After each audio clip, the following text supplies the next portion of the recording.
ایک نئے اور بے حد دلچسپ عمیق تجزیے میں خوش آمدید۔ آج ہماری ٹیبل پر جو ذرائع اور نوٹس کا ڈھیر ہے وہ کسی عام موضوع پر نہیں بلکہ انسانی نفسیات، رویوں اور دلوں کو جیتنے کے سب سے گہرے رازوں پر مبنی ہے۔ بالکل۔ آج ہم ڈیل کارنیگی کی عظیم کتاب how to win friends and influence people کے مختلف حصوں اور نوٹس کا گہرا مطالعہ کر رہے ہیں۔ صحیح، اور اس مباحثے کا جو مشن ہے نا وہ بہت واضح ہے۔ ہم انسانی فطرت کے ان چھپے ہوئے رازوں کو سمجھنا چاہتے ہیں جو روزانہ ہمارے سامنے ہوتے ہیں لیکن ہم انہیں نظر انداز کر دیتے ہیں۔ یعنی مقصد یہ ہے کہ کسی معلوماتی بوجھ یا انفارمیشن اوور لوڈ کے بغیر ہم ان اصولوں کو سمجھیں تاکہ ہم اپنے روزمرہ کے تعلقات میں بہتری لائی جا سکے۔ چلیے اس کو کھول کر سمجھتے ہیں۔ جو حقیقت میں بہت حیران کن ہے۔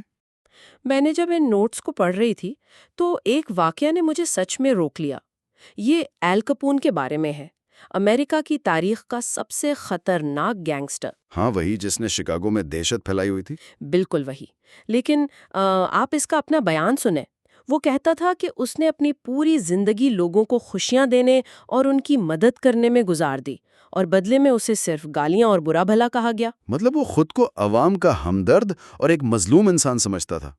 اور صرف وہی نہیں، ایک اور خونخوار مجرم تھا، ٹو گن کراؤلی۔ جب پولیس نے اسے گھیرا ہوا تھا اور گولیوں کی بارش ہو رہی تھی تو اس نے ایک خط لکھا تھا نا۔ ہاں، اس نے لکھا کہ اس کے کوٹ کے نیچے ایک مہربان دل ہے جو کسی کو نقصان نہیں پہنچانا چاہتا، حالانکہ اس نے بغیر کسی وجہ کے قتل کیے تھے۔ دماغ کیسے کام کرتا ہے کہ اتنے سنگین جرائم کے بعد بھی میرا مطلب ہے کوئی خود کو قصوروار ہی نہیں سمجھتا۔ یہی تو اس پوری تحقیق کی سب سے بڑی بنیاد ہے۔ ان واقعات کا مطالعہ کرتے ہوئے انسانی نفسیات پوری طرح کھل کر سامنے آ جاتی ہے۔ دیکھیں، اگر ایسے خونخوار مجرم خود پر تنقید نہیں کرتے اور اپنی غلطی ماننے سے انکار کر دیتے ہیں تو ذرا سوچئے کہ ایک عام انسان تنقید پر کیسے ریئیکٹ کرے گا۔ وہ تو اور بھی زیادہ برا مانے گا۔ بالکل۔ حقیقت یہ ہے کہ تنقید بالکل فضول ہے۔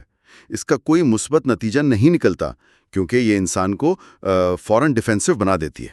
لیکن ایک سیکنڈ، اگر کوئی سچ میں غلطی کر رہا ہے، مطلب جیسے آفس میں کوئی کام خراب کر دے، تو کیا اسے اس کی غلطی بتانا ضروری نہیں؟ اگر ہم تنقید نہیں کریں گے تو سامنے والا سدھرے گا کیسے؟ یہ بہت لازمی سوال ہے۔ پوائنٹ یہ نہیں ہے کہ غلطی کو بالکل نظر انداز کر دیا جائے۔ مسئلہ اس طریقے کا ہے جس سے ہم بات کرتے ہیں۔ جب آپ ڈائریکٹ تنقید کرتے ہیں تو سامنے والا سیکھنے کے بجائے اپنے دفاع میں کھڑا ہو جاتے ہیں۔ اس کی بہترین مثال ابراہم لنکن کے نوٹس میں ملتی ہے۔ ہاں، وہ سول وار کے دوران کا واقعہ۔ بیٹل آف گیٹس برگ کے بعد جنرل میٹ کی فوج نے جنرل لی کو گھیر لیا تھا۔ آگے طوفانی دریا تھا جس میں سیلاب آیا ہوا تھا اور پیچھے لنکن کی فوج تھی۔ اور لنکن نے جنرل میٹ کو فوراً حملہ کرنے کا حکم دیا کیونکہ یہ جنگ ختم کرنے کا سنہرا موقع تھا۔ اگر وہ حملہ کرتے تو سب وہیں ختم ہو جاتا، لیکن میٹ نے بہانے بنائے اور کوششیں ٹال دیں۔ نتیجہ یہ نکلا کہ جنرل لی وہاں سے بچ نکلنے میں کامیاب ہو گیا۔ لنکن اس بات پر اس قدر شدید غصے میں تھا کہ اس نے میٹ کو ایک انتہائی سخت اور تنقیدی خط لکھا۔ لیکن یہاں جو بات سب سے حیرت انگیز ہے وہ یہ ہے کہ لنکن جیسا عظیم رہنما بھی آخری لمحے میں یہ سمجھ چکا تھا کہ تنقید کرنے کا کوئی فائدہ نہیں ہوگا۔ اس نے وہ خط میٹ کو کبھی بھیجا ہی نہیں۔ یہ سچ میں حیران کن ہے۔ اس نے اتنا لمبا خط لکھا، اپنا غصہ نکالا، لیکن بھیجا نہیں۔ اسے پتا تھا کہ اس کا اثر الٹا ہی ہوگا۔ لنکن نے غور کیا ہوگا کہ اگر میں یہ خط بھیجتا ہوں تو میرے جذبات تو شانت ہو جائیں گے، لیکن میٹ اپنے آپ کو بچانے کے لیے نئی دلیلیں ڈھونڈے گا، مجھ سے ناراض ہوگا۔ انسان لاجک کا نہیں بلکہ جذبات اور انا کا پتلا ہے۔ تو سننے والوں کے لیے اس میں پیغام یہ ہے کہ ہم اکثر دوسروں کو سدھارنا چاہتے ہیں لیکن نتیجہ صرف ناراضگی نکلتا ہے۔ اگر تنقید کام نہیں کرتی تو پھر لوگ آخر کس چیز سے موٹیویٹ ہوتے ہیں؟ ان نوٹس میں اگلا حصہ کسی ایسی چیز کے بارے میں ہے جسے انسانی روح کی سب سے بڑی بھوک کہا گیا ہے۔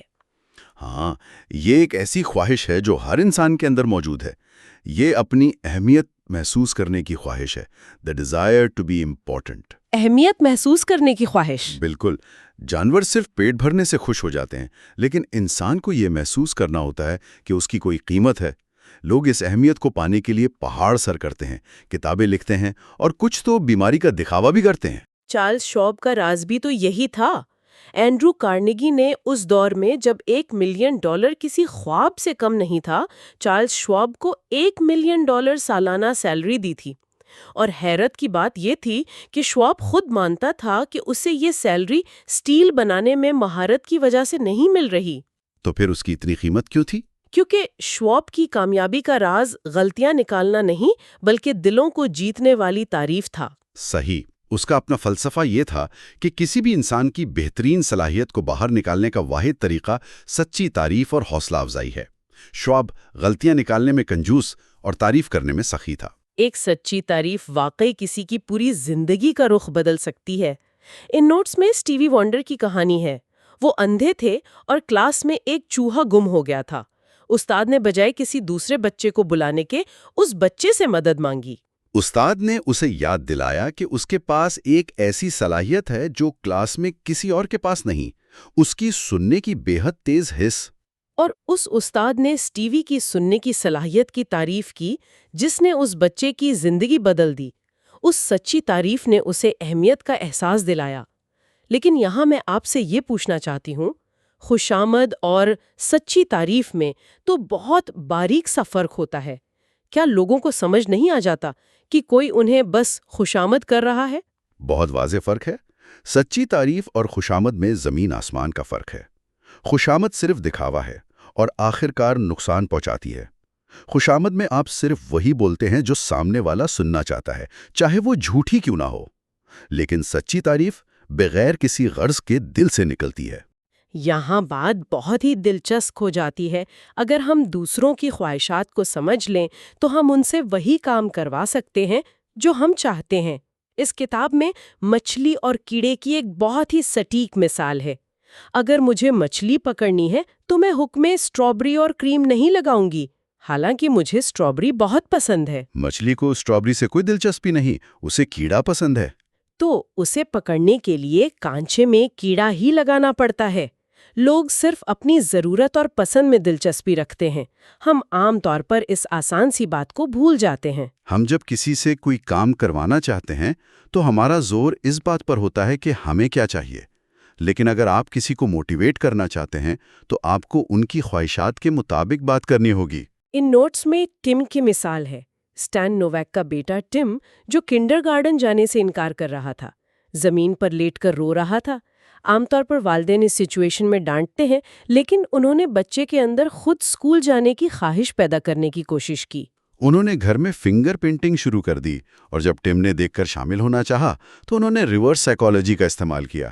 انہوں نے کہا کہ فنگر پینٹنگ سیکھنے کے لیے تو تمہیں پہلے کنڈرگارٹن جانا پڑے گا۔ اور اس ایک جملے نے پوری گیم بدل دی۔ اگلی صبح ٹم سویرے تیار بیٹھا تھا۔ اگر ہم اسے بڑی تصویر کے ساتھ جوڑیں تو سمجھ آتا ہے کہ کسی سے کوئی کام کروانے کا واحد طریقہ یہ ہے کہ اس کام کو ان کی خواہش بنا دیا جائے۔ یہ عمل دونوں فریقین کے لیے فائدہ مند ہوتا ہے۔ دلوں کو جیتنے کے کچھ انتہائی آسان طریقے بھی ہیں۔ کتے کی مثال ہی لے لیں۔ کتے واحد جانور ہیں جنہیں زندہ رہنے کے لیے کوئی کام نہیں کرنا پڑتا۔ وہ صرف اپنی خوشی اور سچی دلچسپی دے کر لوگوں کا دل جیت لیتے ہیں۔ میجیشین ہاورڈ تھرسٹن کا راز بھی یہی تھا۔ وہ اسٹیج پر جاتے وقت اپنے شائقین سے سچی محبت کرتا تھا۔ وہ دوسرے جادوگروں کی طرح عوام کو بے وقوف نہیں سمجھتا تھا، بلکہ ان کی عزت کرتا تھا۔ اور مسکراہٹ کا جادو تو ہے ہی۔ ولیم اسٹائن ہارٹ جو ایک اسٹاک بروکر تھا، جب اس نے روزانہ مسکرانا شروع کیا تو اس کے شادی شدہ اور کاروباری تعلقات میں انقلاب آ گیا۔ لفٹ آپریٹر کو مسکراتے ہوئے سلام کیا، کلاکس کے ساتھ خوش مزاجی سے بات کی۔ نتیجہ یہ نکلا کہ بزنس آسان ہو گیا۔ مسکراہٹ کسی کو بھی اپناپن محسوس کروا سکتی ہے۔ یہ بنا الفاظ کے پیغام بھیجتی ہے کہ آپ مجھے پسند ہیں۔ سچی دلچسپی اور مسکراہٹ کے ساتھ ساتھ نام کی اہمیت بھی بہت بڑی چیز ہے۔ اینڈرو کارنیگی نے بچپن میں اپنے دوستوں کے نام خرگوشوں پر رکھے تاکہ وہ ان کے لیے چارہ لائیں۔ ہر بچہ چاہتا تھا کہ خرگوش کا نام اس کے نام پر ہو۔ اور بعد میں یہی حکمت عملی اس نے پلمن کمپنی کے ساتھ مرجر میں استعمال کی۔ جب جارج پلمن نے پوچھا کہ نئی کمپنی کا نام کیا ہوگا تو کارنیگی نے فوراً جواب دیا کہ ظاہر ہے دی پلمن پیلس کار کمپنی۔ اور پلمن کا چہرہ کھل اٹھا۔ کسی بھی شخص کا نام اس کے لیے دنیا کی سب سے میٹھی آواز ہوتا ہے۔ جب آپ کسی کا نام یاد رکھتے ہیں تو آپ سیدھا اس کی اہمیت کو تسلیم کر رہے ہوتے ہیں۔ یہ باتیں ہمیں اگلے اہم نقطے کی طرف لے آتی ہیں، بہترین گفتگو کا فن۔ سننے کا فن اس دنیا میں انتہائی نایاب ہے۔ ایک ڈنر پارٹی میں ایک شخص نے صرف ایک باٹنسٹ یعنی ماہر نباتیات کی باتیں غور سے سنی۔ اس نے خود کوئی خاص بات نہیں کی، بس پوری توجہ سے سنتا رہا۔ اور پارٹی کے آخر میں اس باٹنسٹ نے اس شخص کو بہترین گفتگو کرنے والا قرار دیا۔ یہی تو راز ہے۔ بہترین گفتگو کرنے والا وہ ہے جو دوسرے کو بولنے کا موقع دے اور غور سے سنے۔ جیسے تھیوڈور روزویلٹ اپنے مہمانوں کی آمد سے پہلے رات گئے تک ان کی دلچسپی کے موضوعات کا مطالعہ کرتے تھے تاکہ دوسروں کے مفاد کی بات کی جا سکے۔ بالکل۔ جب آپ کسی کی بات توجہ سے سنتے ہیں تو آپ انہیں اہمیت کا احساس دلاتے ہیں۔ اہمیت کے احساس کی ایک آخری مثال پوسٹ آفس کلرک کی ہے۔ مصنف نے جب ایک تھکے ہوئے پوسٹ آفس کلرک کے بالوں کی تعریف کی تو اس کی پوری شام خوشگوار ہو گئی۔ کلرک کا چہرہ خوشی سے چمک اٹھا، اور سب سے اہم بات، اس چھوٹی سی سچی تعریف میں مصنف کا کوئی ذاتی مفاد نہیں تھا۔ سچی چھوٹی سی تعریف بغیر کسی ذاتی مفاد کے ہونی چاہیے۔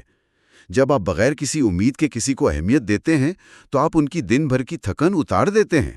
تو ان سب کا مطلب کیا ہے؟ ان تمام مثالوں کا نچوڑ یہ ہے کہ ہمدردانہ رویہ، سچی تعریف اور دوسروں کی بات کو غور سے سننا زندگی اور کاروبار میں کامیابی کی چابی ہے۔ انسان کو ہمیشہ دوسروں کے نقطۂ نظر کو سمجھنے کی کوشش کرنی چاہیے۔ اس سے ایک اہم سوال پیدا ہوتا ہے۔ اگر ہر انسان کے اندر اہمیت محسوس کرنے کی شدید بھوک ہے تو جب دو ایسے افراد آمنے سامنے آئیں جو دونوں اپنی انا اور اہمیت کے بھوکے ہوں اور دونوں میں سے کوئی بھی پہل کرنے کو تیار نہ ہو تو کیا ہوگا؟